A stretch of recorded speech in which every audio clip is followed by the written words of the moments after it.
আমরাই চাচ্ছি যে নির্বাচন যত দ্রুত সম্ভব, অর্থাৎ যে তারিখে নির্ধারিত আছে এই তারিখেই যেন হয় এবং শান্তিপূর্ণ যেন হয়, অবাধ এবং সুষ্ঠু যেন হয়। এই ব্যাপারে বিএনপির যে কমিটমেন্ট, বিএনপির যে আগ্রহ, এটা তিনি পুনর্ব্যক্ত করেছেন। তিনি এটাও বলেছেন যে দেশের মানুষ দীর্ঘদিন নির্বাচনে অংশ নিতে পারে নাই, ভোট দিতে পারে নাই।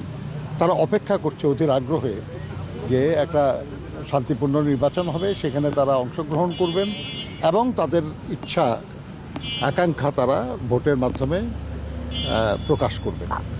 আমরা এটার জন্য আমরা অপেক্ষা করছি। নির্বাচনে আমরা সক্রিয়ভাবে অংশগ্রহণ করতে যাচ্ছি। এর জন্য যা যা প্রস্তুতি যেগুলো নেওয়ার এগুলো আমরা নিয়েছি, আমরা কাজ করছি।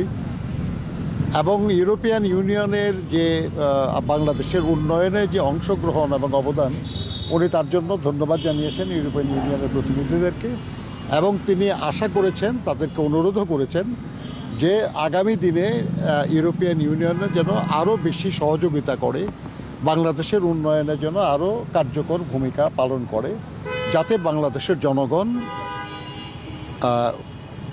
উপকৃত হয়।